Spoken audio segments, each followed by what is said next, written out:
I am here at Cape Coast Dungeon here in Cape Coast, Ghana, and I'm speaking to an author who happens to be on one of our travel experiences. She's a genealogist. Is official genealogist? I'm working on the certification, yes, certification so for almost professional. almost there, but she's done extensive research. And so Aungelic Nelson.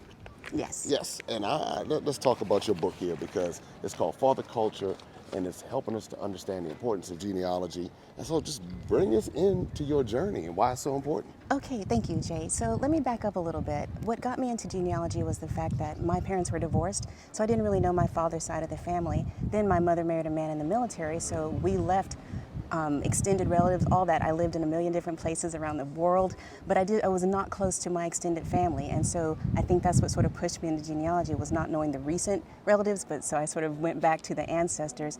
And so I wanted to introduce Black youth to genealogy because I know that's not really a conversation that a lot of us have around the dinner table. So I wrote a book called For the Culture. Let's see it here. A handbook for the genealogy handbook for the cool kids, and it's really just to introduce our youth to their ancestors in the past. As we all know, Black history is barely taught in schools. What is taught is barely worth knowing, and now with CRT being such a hot button, a non-issue that's become a hot button issue, we're learning even less. And so this is just a way for us to, it's sort of a way to introduce our youth to a little bit more Black history. I start with discussions about Africa and then a little bit about Pan-Africa, in the sense that, you know, there's a section in here about Central America, South America, all the places that Black people are that we never learn about in school because they don't want us to know that. There are so many more Black people around the world than we realize. And so this book is just a way to introduce our youth to that. And then towards the middle, we start actually talking about genealogy, just how to begin with, you know, starting talking to your family, getting those family stories. Genealogy is more than just a collection of names and dates and, you know, pieces of official information. It's about those family stories that all of us have. And so as our elders are passing away, we want to make sure that we have those stories for our children and our children's children. And now is the time to sort of get more involved in that. So that's what this book is about.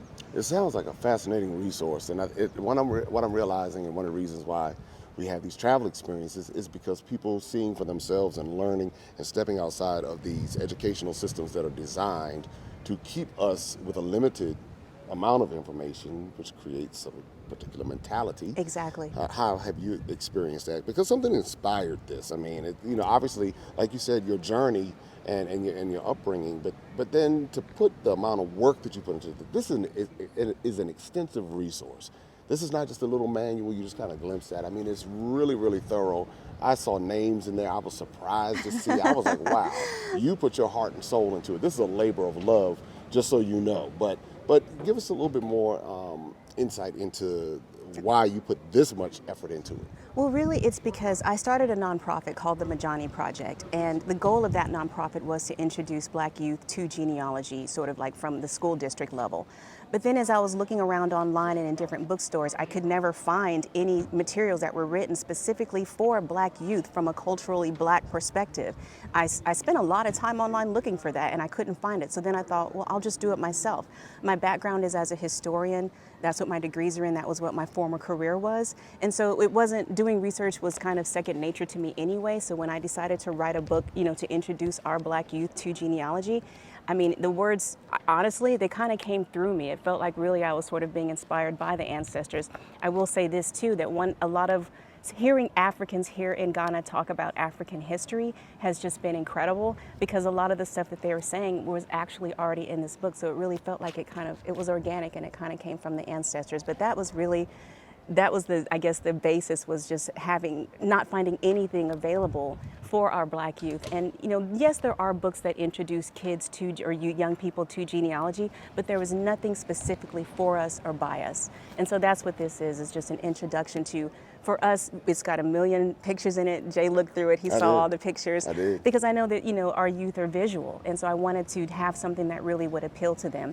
And then in the back there are activities, pages that they can fill out. There are activities that they can do. There's about 20 of them, just to sort of get those genealogical juices flowing. And so my hope for this book is that it inspires youth to really dig into their family history and start writing those stories down for future generations. Where can someone find the book? Because I know that's the next question. Right. So this is available on Amazon and anywhere that books are sold. So if you go to your local bookstore and ask them for this book, For the Culture, a genealogy handbook for the cool kids, they will be able to look it up in their systems and find it for you and order it for you. Or you can just go on Amazon too. All right, any closing words that you would like to share with everyone? I would really just like to encourage anyone who has not made a trip to the motherland, either to Ghana or any other African country, to really consider doing it. It was, for me as a genealogist, I just felt like I came full circle, and I think for anyone of African descent, it's a pilgrimage, which is what they call it here. We're not tourists here, we're pilgrims. And so I would just encourage anyone who can make this trip to really make a plan to do it. All right.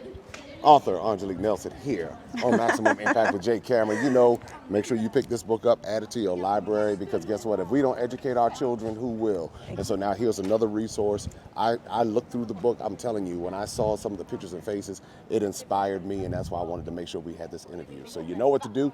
Pick it up, Amazon or any other place where books are sold. Is there a website? No, there's not. Not yet. But guess coming. what? Go to Amazon, Amazon.com, and pull up For the Culture, a genealogy handbook for the cool kids. This is for the cool in you. All right, subscribe, like, share. Bye, everybody. Open up your eyes and see all the fun and mystery. Take an African adventure with Darren and Destiny.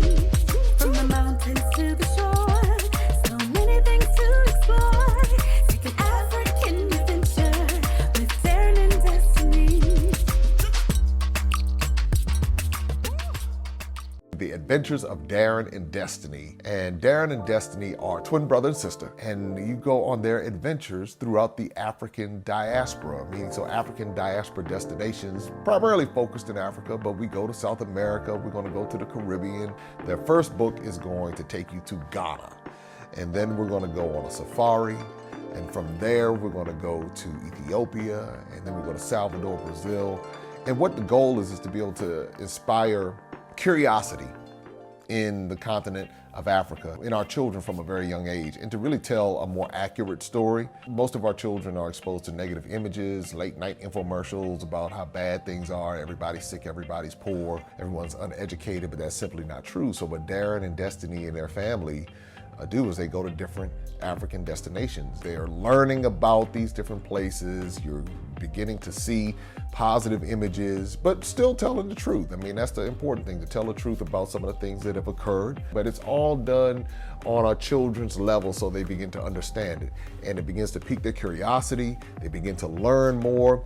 And hopefully one day they will want to explore and visit the continent of Africa and its many countries. There's just so much that Darren and Destiny are able to do, and as they're doing it, it's like they begin to open the minds of a new generation, and they don't get bombarded and indoctrinated with negativity.